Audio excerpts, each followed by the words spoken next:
اب شیخ عبد القادر جیلانی رحمۃ اللہ علیہ کے خطبات کے مجموعے الفتح الربانی یعنی فتوح ربانی کے اردو ترجمے کا 55واں خطبہ پیش کیا جا رہا ہے، جس کا عنوان ہے قضاء و قدر میں رضائے الہی کے خواہاں کو موت یاد رکھنی چاہیے۔ 55ویں مجلس رضائے الہی کے بیان میں 17 رمضان المبارک 545 ہجری کو مدرسہ قادریہ میں صبح کے وقت ارشاد فرمایا۔ کچھ کلام کے بعد فرمایا، جو کوئی یہ چاہے کہ اس کو تقدیر الہی پر رضا حاصل ہو جائے، اس کو چاہیے کہ ہمیشہ موت کا ذکر کیا کرے، کیونکہ موت کا ذکر مصیبتوں اور آفتوں کو آسان کر دیا کرتا ہے، اور اپنے نفس اور مال اور اولاد کے متعلق تقدیر پر تہمت نہ لگا، بلکہ یہ کہا کر کہ میرا رب مجھ سے زیادہ جاننے والا ہے۔ بس جب تو اسی حالت پر ہمیشگی کرے گا، تجھے رضا و موافقت الہی کی لذت حاصل ہو جائے گی۔ تمام آفتیں مع اپنے فروع و اصول کے چلی جائیں گی، اور اس کے بدلے میں نعمتیں اور پاکیزہ چیزیں تیرے پاس آئیں گی۔ جب بھی تو حالت بلا میں رضائے الہی سے موافقت کرے گا اور اس سے لذت پکڑے گا، تجھے ہر جانب سے نعمتیں آنے لگیں گی۔ تجھ پر اے غافل افسوس ہے، تو غیر اللہ کی طلب میں اللہ سے لاپرواہی نہ کر، اللہ تعالی سے اس کے غیر کی طلب نہ کر۔ تو کب تک اس سے وسعت رزق چاہتا رہے گا؟ ہو سکتا ہے کہ یہ طلب تیرے لیے فتنہ ہو اور تجھے علم نہ ہو۔ جب تجھے یہ خبر نہیں کہ بھلائی کس چیز میں ہے، بس سکوت اختیار کر اور تقدیر سے موافقت کر، اور خدا سے اس کے افعال پر رضامندی کی، اور تمام حالتوں میں شکر کی طلب کرتا رہ۔ شکر نہ ہونے کی صورت میں وسعت رزق فتنہ ہے، اور صبر نہ ہونے کی صورت میں رزق کی تنگی فتنہ ہے۔ شکر تیری نعمتوں کو بڑھائے گا اور تجھے رب عز و جل سے نزدیک کر دے گا، اور صبر تیرے قلب کے قدموں کو ثابت قدمی دے گا، اور اس کی مدد و تائید کرے گا، اور مظفر و منصور بنائے گا۔ انجام کار صبر کا دنیا و آخرت میں عمدہ و محمود ہے۔ حق عز و جل پر اعتراض کرنا حرام ہے، اس سے قلب و چہرہ دونوں سیاہ ہو جاتے ہیں۔ تجھ پر افسوس ہے جس اعتراض میں تو اپنے نفس کو مشغول کر رہا ہے، اس کے عوض حق عز و جل سے سوال کرنے میں اسے مشغول کر۔ اسی مشغلہ میں نفس کو لگا تاکہ تیری بلاؤں کے وقت ٹل جائیں اور آفتوں کی آگ بجھ جائے، اور تو اے طلب الہی کے مدعی اور اس کی محبت کے خزانوں پر خبردار ہونے والے، جب تک راستے میں رہے گا اس کی طرف پہنچنے سے پہلے اس سے سوال کرتا رہ۔ جب تو راستے میں متحیر ہو، کہو اے حیرت زدہ لوگوں کے رہنما، میری رہنمائی کر۔ اور جب تو مصیبت میں مبتلا کیا جائے اور صبر سے عاجز ہو، کہو اے اللہ میری مدد کر اور مجھے صابر بنا اور اس مصیبت کو مجھ سے کھول دے۔ اور لیکن جب تو منزل مقصود پر پہنچ جائے اور تیرے قلب کو بارگاہ الہی میں دخل دے دیا جائے اور قرب کا درجہ مل جائے، تو اس وقت نہ سوال ہو اور نہ زبان، بلکہ محض سکوت و مشاہدہ ہو۔ تو مہمان بن جائے گا، اور مہمان کسی چیز کا خواہاں نہیں ہوا کرتا ہے، بلکہ حسن ادب کا برتاؤ کیا کرتا ہے، اور جو کچھ پیش کیا جاتا ہے اسے کھا لیتا ہے، اور جو کچھ دیا جاتا ہے اسے لے لیتا ہے، مگر جب کہ میزبان کی طرف سے اسے کہا جاتا ہے کہ فرمائش کر، پس اس وقت وہ بتعمیل حکم بغیر خود اختیاری کے فرمائش کر دیتا ہے۔ دوری کے وقت سوال اور قرب کے وقت سکوت لازم ہے۔ اللہ والے اللہ تعالی کے سوا کسی کو نہیں پہچانتے ہیں، اور ان کے یار و احباب ان سے منقطع ہو جاتے ہیں اور ان کے دلوں سے سب اسباب جدا ہو جاتے ہیں۔ اگر ان سے کھانا پینا چند دنوں یا چند مہینوں بند کر لیا جائے، جب وہ پرواہ نہ کریں اور نہ ان میں تغیرات پیدا ہوں، کیونکہ حق عز و جل ان کا غذا دینے والا ہے، جو چاہتا ہے ان کو غذا دیتا رہتا ہے۔ جو کوئی محبت الہی کا دعویٰ کرے اور اللہ سے غیر اللہ کو طلب کرے، پس وہ یقیناً اس دعوے میں جھوٹا ہے۔ ہاں، جبکہ وہ سچا محبوب واصل اللہ، مہمان و مقرب بارگاہ الہی ہو جائے گا۔ اس سے کہا جاتا ہے مانگ اور خواہش کر اور جو کچھ تو چاہے وہ کہو، کیونکہ عزت دے دیا گیا ہے۔ محب حالت قبض میں ہوتا ہے اور محبوب حالت بسط میں۔ یہاں مترجم نے حاشیے میں لکھا ہے کہ قبض و بسط دونوں تصوف کی اصطلاحیں ہیں۔ اول کا تعلق خوف سے، دوسرے کا تعلق رحمت و وسعت سے ہوتا ہے۔ اور یہاں حاشیہ ختم ہوتا ہے۔ اور محب ناکامی میں اور محبوب عطا میں ہوتا ہے۔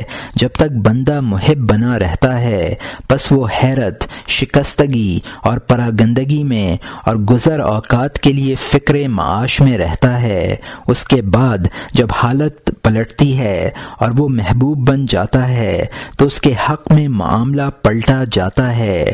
ناز و نیاز اور فراخ عیشی اور اطمینان اور وسعت رزق اور مخلوق کا مسخر ہو جانا حاصل ہو جاتا ہے۔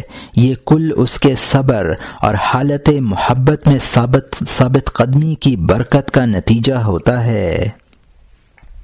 بندہ کی خدا سے مصاحبت اور خدا کی بندے سے محبت ایسی نہیں ہوتی ہے جیسی کہ مخلوق کی محبت مخلوق سے۔ ہمارے رب عز و جل کی مانند مشابہ کوئی چیز نہیں ہے۔ وہ سننے والا، دیکھنے والا ہے۔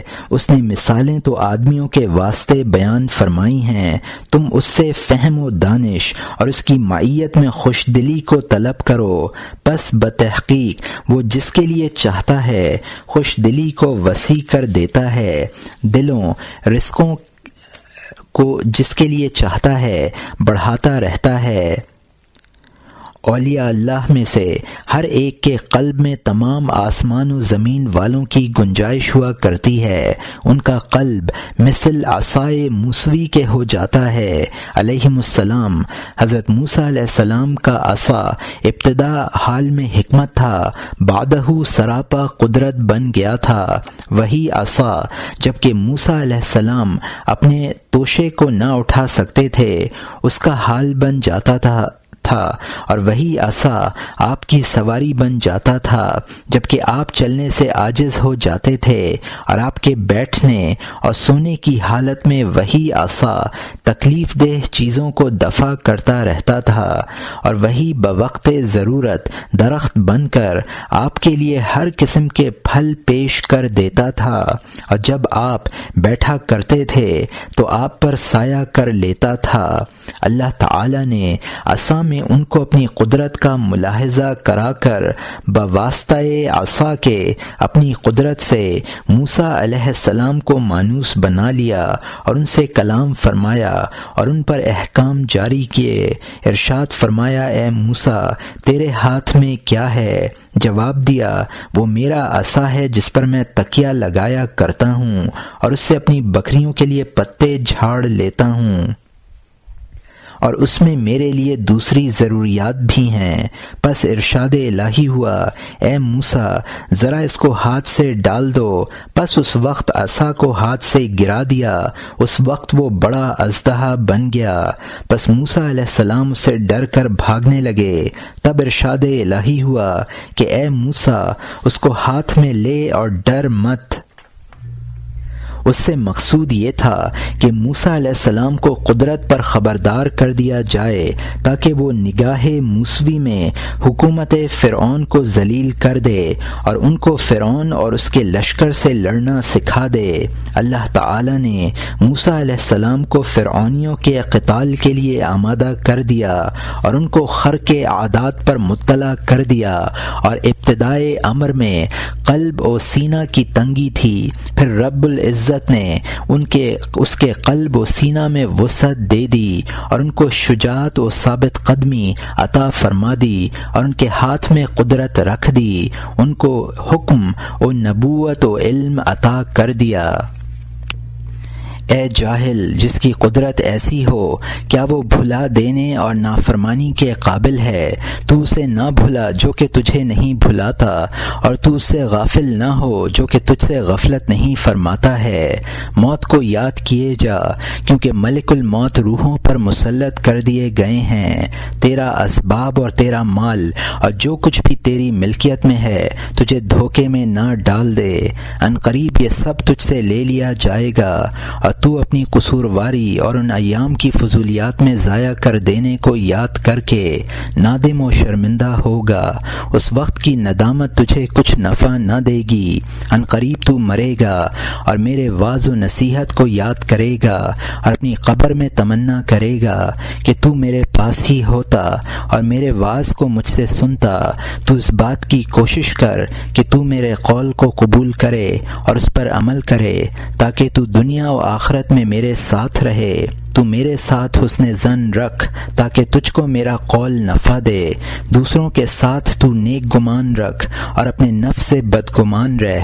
اگر تو ایسا کرے گا تو خود بھی نفع پائے گا، دوسرے بھی تجھ سے نفع پائیں گے۔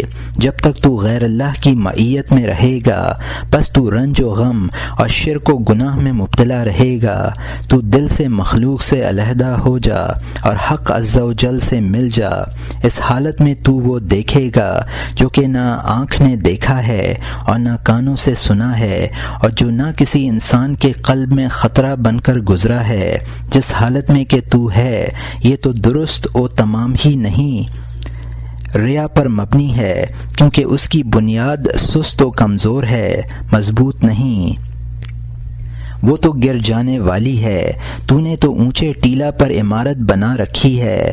تو اللہ کی طرف رجوع لا، توبہ کر، اور اس حالت کی جس میں کہ تو ہے بدل دینے کی خدا سے تمنا کر کہ دنیا کی طلب اور آخرت سے روگدانی جو دل میں گھسی ہوئی ہے اسے وہ دور کر دے۔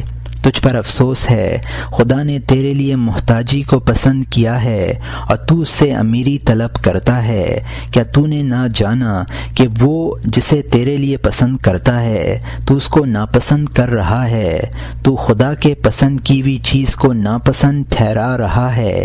تیرا نفس اور تیری خواہش اور تیری طبیعت اور تیرا شیطان اور تیرے برے ہم نشین سب کے سب اختیار الہی کو ناپسند کرتے ہیں، بس تو ان کی موافقت نہ کر اور نہ تو ان کی طرف متوجہ ہو اور نہ تو ان کے اعتراض اور خدا پر غصہ کی طرف توجہ کر۔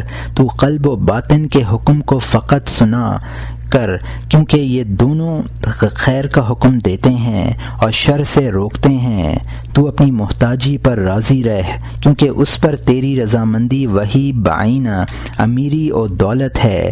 یہ بھی منجملہ حفاظت الہی کے ہے کہ تو خلاف تقدیر پر قدرت نہیں رکھتا ہے، کیونکہ جس وقت رب تعالی اس پر تجھے قدرت دے دیتا تو غالب و ظاہر تر یہی ہے کہ اپنے گناہوں کے سبب سے ہلاک ہو جاتا ہے، اور جب کہ اس نے تجھے محتاج و عاجز بنا دیا ہے تو غالب و ظاہر تر یہی ہے کہ وہ تیرے گناہوں سے محافظت فرما رہا ہے۔ بس جب تو خدا کے اختیار پر صبر اختیار کر لے گا تو تیرے لیے اس کے پاس اتنا ثواب ہوگا کہ تو اور تمام زمین والے اس کے شمار کرنے کی طاقت نہ رکھیں گے۔ تو جلد باز ہے اور جلد باز کے ہاتھ میں اس کی خواہشات میں سے کچھ بھی نہیں آتا۔ جلد بازی شیطان کا کام ہے اور اطمینان و توقف رحمان کی طرف سے ہوتا ہے۔ جب کہ تو جلد بازی کرے گا تو شیطان کے لشکر سے اس کا ساتھی ہو جائے گا، اور جب کہ تو توقف کرے گا اور توبہ کرے گا اور ادب بجا لائے گا اور صبر کرے گا تو خدا کے لشکر میں سے اس کا ساتھی ہوگا۔ حقیقت تقوی یہ ہے کہ جن باتوں کا خدا نے حکم کیا ہے ان کو کیا جائے، اور جن سے بچنے کا حکم دیا ہے ان کو چھوڑ دیا جائے، اور اس کے افعال و مقدرات اور تمام بلاؤں اور آفات پر صبر کیا جائے۔ تم سرتاپا خلق اور نفس اور خواہش اور سرتاپا غیر حاضر اور محض طبیعت بن گئے ہو۔ تمہیں اللہ اور اس کے پہچان والوں سے کچھ خبر ہی نہیں ہے۔ تم تو باعتبار ان کے بالکل پاگل و مجنون جیسے ہو۔ وہ تو عاقل ہیں۔ جب خدا کے دیوانے کا جنون کامل ہو جاتا ہے تو اس کا دیوانہ پن سے نکلنے کا وقت قریب آ جاتا ہے۔ ابتدائے حرکت ہوتی ہے اور انتہا سکون کلی، اس کا مرض زائل ہو جاتا ہے اور حکمت اس کی تابع دار بن جاتی ہے۔ اے غلام، تو آخرت سے خالی اور دنیا سے بھرا ہوا ہے، اور مجھ کو تیرا حال اور تیری صالحین و اولیاء اللہ سے جدائی اور تیرا ان کی خدمت میں حاضر نہ رہنا اور اپنی رائے پر تیرا بھروسہ کر کے بے پرواہ ہو جانا غم میں ڈالتا رہتا ہے۔ کیا تو نے یہ نہ جانا پہچانا کہ جو اپنی رائے کو کافی سمجھ کر اس پر بھروسہ کرتا ہے گمراہ ہو جاتا ہے؟ کوئی عالم ایسا نہیں جو کہ علم کی زیادتی کا محتاج نہیں ہے۔ کوئی عالم ایسا نہیں ہے جس سے اس کا غیر زیادہ علم والا نہ ہو۔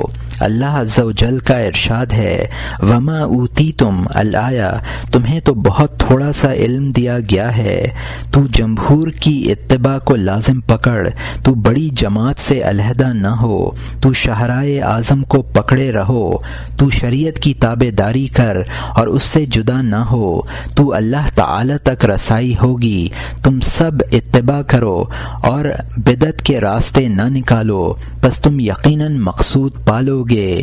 اس راستے پر نفس و خواہش کی معیت میں چلنا نہیں ہو سکتا ہے، بلکہ حکم کی معیت میں عمل کر کے اپنی طاقت و قوت اور بہادری کو کرا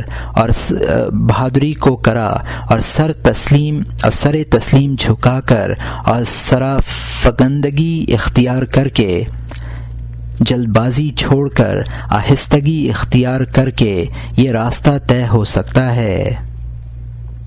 یہ ایسی چیز نہیں ہے تیری جلد بازی سے آ جائے، یہ تو بڑی رسیوں اور مردان خدا کی معیت اور صبر اور مشقت و مجاہدہ سے، اس بات سے کہ تو باس بادشاہان معرفت الہی کے دربار میں رہے تاکہ وہ تجھے راستہ بتائیں اور معرفت کا سبق دیں اور تیرے بوجھ کو تجھ سے اٹھا لیں، تو ان کی ہم رکابی میں چلے۔ پس جب تو تھک جائے وہ تیرے اٹھا لینے سوار کرنے کا حکم دیں اور اپنے پیچھے لے لیں، حاصل ہو سکتا ہے۔ اگر تو محب ہوگا تو یہ تجھے اپنی زمین پر سوار کر کے خود تیرے پیچھے سوار ہو کر چلیں گے۔ جس نے یہ ذائقہ چکھا بس اس نے اس کو پہچانا۔ اہل اللہ کے پاس بیٹھنا جو کہ اس کے اہل ہیں ایک نعمت ہے، اور اغیار کے پاس بیٹھنا جو کہ جھوٹے اور منافق ہیں ایک عذاب ہے۔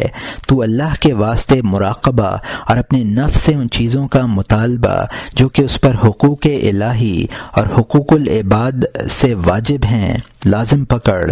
اگر تو دنیا و آخرت کی بھلائی چاہتا ہے بس تو علم الہی میں جو کہ تجھ سے متعلق ہے مراقبہ کیا کر اور اپنے نفس سے عمل طلب کر، اس کا مطالبہ کر کہ وہ نفس امر الہی کو بجا لائے اور گناہ اختیار کرنے سے باز رہے، اور آفت نازل ہونے کے وقت اس پر صبر کو اور احکام قضا و قدر اترنے کے وقت رضامندی کو اور نعمت ملنے کے وقت اس پر شکر کو لازم کر دے۔ بس جب تو یہ کر لے گا تجھ سے موانعات زائل ہو جائیں گے اور تیری مصاحبت اللہ عز و جل کے ساتھ درست ہو جائے گی، اور راستے میں تجھے تیرا رفیق مل جائے گا اور چشمہ معرفت پا لے گا، اور ایسا خزانہ تیرے ہاتھ آ جائے گا کہ جہاں کہیں تو جائے گا وہ تیرے پیچھے پیچھے چلے گا، تو اس کی کچھ پرواہ نہ کرے گا کہاں اترا، کیونکہ تو جہاں گرے گا اٹھا لیا جائے گا۔ حکم و علم و قدر اور انسان اور جن اور فرشتہ سب تیرے خادم بن جائیں گے۔ تجھ سے ہر چیز ڈرنے لگے گی کیونکہ تو اللہ عز و جل سے ڈرنے والا بن گیا ہے، اور ہر چیز تیری فرما برداری کرنے لگے گی کیونکہ تو اللہ عز و جل کا فرما بردار ہو گیا ہے۔ جو کہ اللہ عز و جل سے ڈرتا ہے ہر چیز اس سے ڈرنے لگتی ہے، اور جو اللہ سے نہیں ڈرتا اس کے دل میں ہر چیز سے خوف ڈال دیا جاتا ہے۔ جو کوئی اللہ کا خادم بن جاتا ہے ہر چیز کو خدا اس کا خادم بنا دیتا ہے، اس واسطے کہ اللہ اپنے بندوں میں سے کسی کا ذرہ بھر بھی عمل ضائع نہیں فرماتا۔ جیسا کہ تو کرے گا بدلہ پالے گا، جیسے تم ہوگے ویسا ہی تم پر حاکم مسلط کیا جائے گا۔ اے اللہ تو دنیا و آخرت میں ہم سے اپنے کرم و احسان اور درگزر کرنے اور لطف کے ساتھ معاملہ فرمانا، اور ہم کو دنیا و آخرت کی نیکیاں دینا اور عذاب دوزخ سے بچانا۔ آمین۔